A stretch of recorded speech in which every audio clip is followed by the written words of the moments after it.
Muito boa tarde a todos. Difícil desafio depois dos que me precederam, mas vou tentar. Eu diria a vocês o seguinte, eu vim para cá, pretensiosamente, para propor a vocês uma revolução. No caminho mais ao estilo brasileiro, pensei numa reforma. E numa crise de humildade que acomete os jornalistas aos sábados, quando eles não trabalham, eu quero propor mesmo uma reflexão que, quem sabe, se transforme numa mobilização mais tarde. Porque nós estamos diante dos dois maiores eventos da humanidade que serão realizados no Brasil. Não são apenas os dois maiores eventos esportivos da humanidade. São os dois maiores eventos da humanidade. A Copa do Mundo de Futebol e os Jogos Olímpicos. E vamos fazer, ao que tudo indica, ao nosso modo. É preocupante. É preocupante. Só para que vocês tenham uma ideia.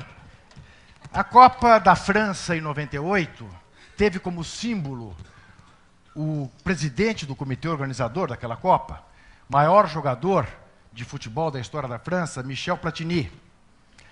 A Copa da Alemanha, da mesma maneira, teve como símbolo e presidente do comitê organizador o maior jogador de futebol alemão, Franz Beckenbauer. Aqui, na carência de um grande jogador na história do futebol, nós vamos ter como presidente do comitê organizador o mesmo presidente da CBF, há 21 anos e vai ficar 25 anos no poder, um tal Ricardo Teixeira. Uma pessoa de passado libado, sem dúvida, mas que provavelmente não tenha todas as condições para ser o presidente de uma tarefa deste porte. Verdade que ele já tomou algumas providências. Por exemplo, a secretária executiva deste comitê, uma moça aparentemente de grande talento e grandes predicados, é a filha dele, a dona Joana Avelange. E a curriola que vai fazer a Copa é todinha vinda da CBF. Da mesma maneira, nós vamos ter os Jogos Olímpicos. Pela primeira vez na história dos Jogos Olímpicos, o presidente do comitê organizador dos Jogos Olímpicos é o presidente do Comitê Olímpico do país.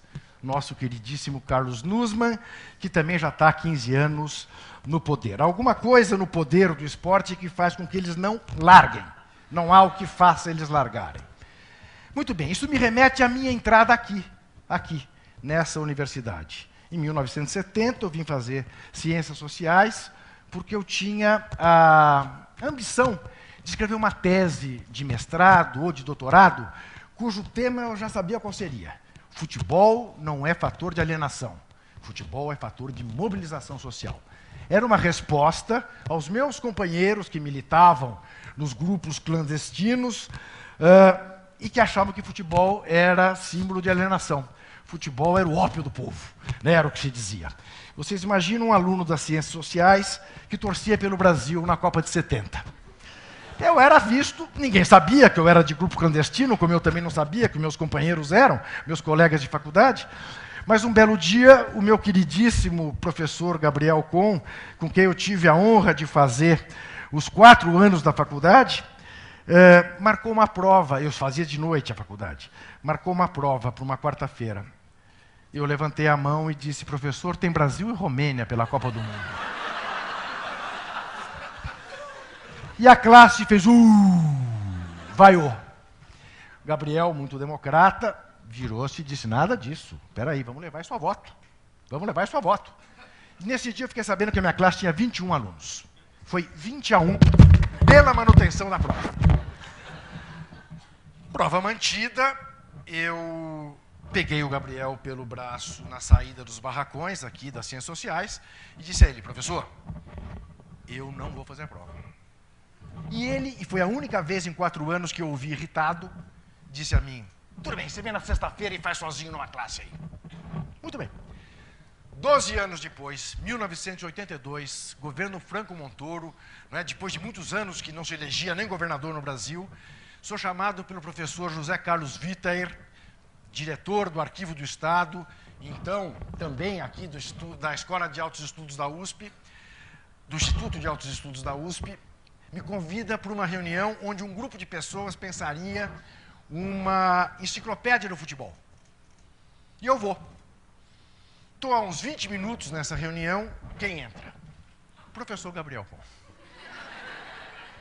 E eu me assusto, fazia alguns anos que não o via e me assusto com a presença dele. Digo, professor, mestre, você aqui? E ele se dirige a mim de dedo em riste. Você está surpreso, seu viadinho?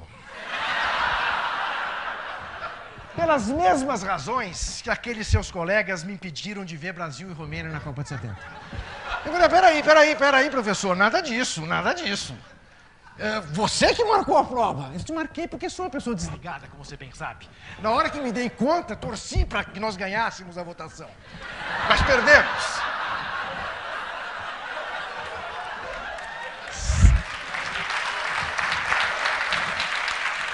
Saiba você, seu viadinho, isso de dedo em riste, que eu sou tão corintiano quanto você.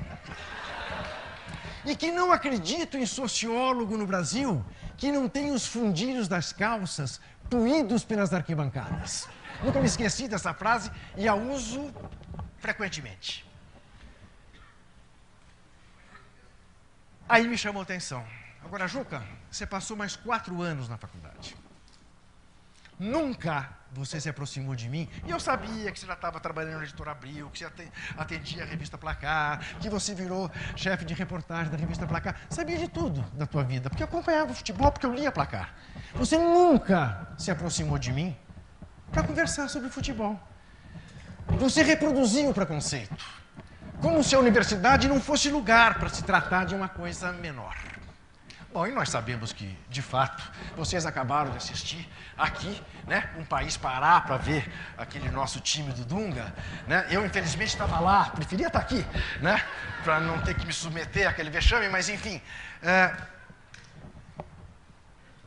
Havia uma tradição na nossa inteligência de olhar realmente para as manifestações mais populares do país, futebol, carnaval, como manifestações menores, como manifestações alienantes. Isso mudou, mas dos anos 80 para cá mudou radicalmente. Hoje a produção intelectual que se dá em torno do futebol é enorme, né, com coisas muito boas.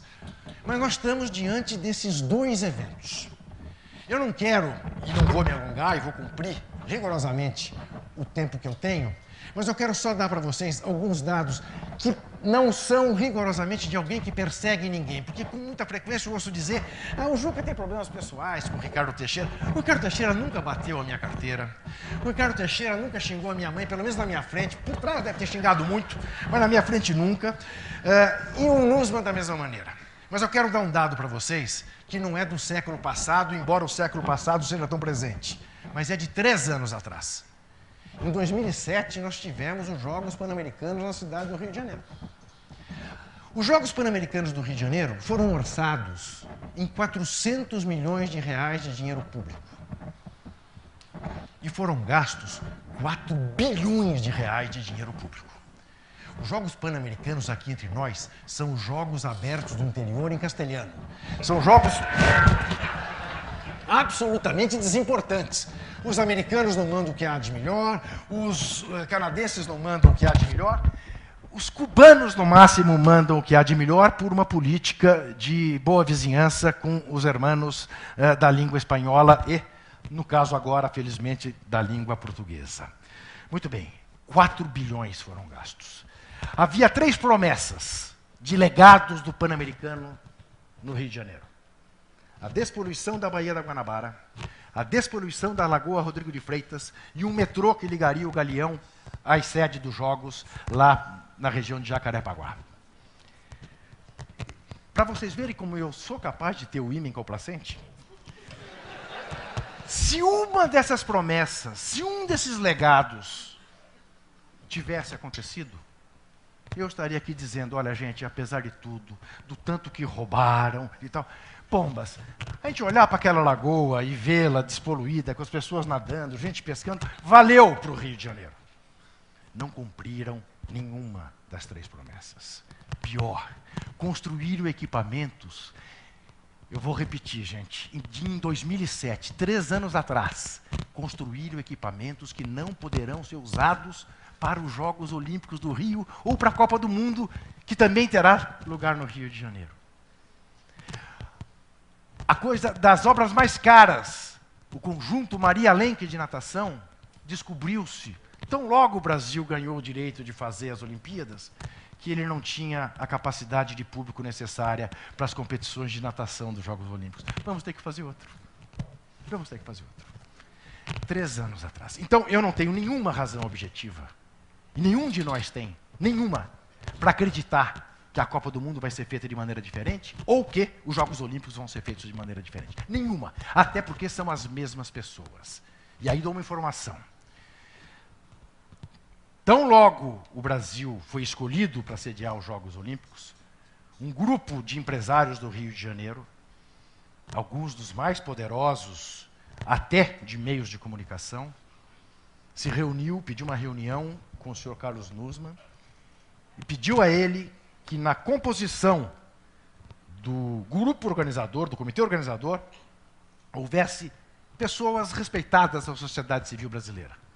Um grande empresário, vou dar simbolicamente, um Hermílio de Moraes, um presidente da OAB, um presidente da BI, um Moreira Salles ou um Setúbal, enfim, figuras cujos nomes a sociedade olhasse e dissesse: essa gente não vai entrar em jogadinhas.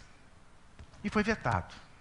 E não há nenhum nome, nenhum por enquanto, tanto no Comitê da Copa do Mundo, quanto no Comitê dos Jogos Olímpicos, que algum de vocês diga: esse eu respeito. Nenhum. Então o que eu quero? E é por isso que eu falei na reflexão que, quem sabe, se transforme mais tarde numa mobilização. Ao estar falando na minha querida universidade, que nós não engolamos este sapo sem protestar.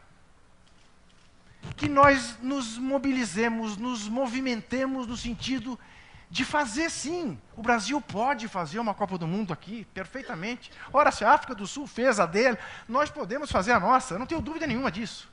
Mas nós podemos fazer a nossa, a Copa do Mundo do Brasil, no Brasil. Não a Copa do Mundo da Alemanha no Brasil. E eu não preciso dizer para vocês quão ridículo é alguém dizer que o Morumbi não pode ser sede de jogos da Copa do Mundo. Não, o Morumbi está longe de ser um estádio ideal. A arena ideal está longe. Mas para um evento de 1 mês, 5 jogos, cabe perfeitamente. Não precisa se fazer um outro estádio em São Paulo.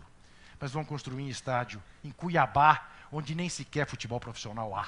Vão construir um estádio em Manaus. Vão construir um 4º estádio no Recife, numa região tão inóspita que os 3 times do Recife, o Náutico, o Sport e o Santa Cruz, já avisaram: não vou usar. Eu tenho... Até porque o Santa Cruz tem um estádio chamado de Mundão do Arruda, o Sport tem o estádio da Ilha do Retiro e o Náutico tem o estádio dos Aflitos. E não querem ter um elefante branco, como, aliás, a gente viu serem construídos lá na África do Sul. Então, é um pouco isso que eu vim fazer aqui. É pedir para que as pessoas reflitam que nós vamos entrar em 2 grandes projetos, em 2 grandes desafios. Projetos que farão bem ao Brasil. Acaba de sair um livro, aliás, saiu agora em português, Soccernomics, de um jornalista do Financial Times e de um professor de economia de uma universidade lá de Londres, em que eles mostram por A mais B que nenhum país do mundo ficou mais rico por fazer uma Copa do Mundo. Nenhum. Mas todos ficaram mais felizes durante 1 mês. E que eu, olha, te confesso, nunca tinha olhado sob esse prisma.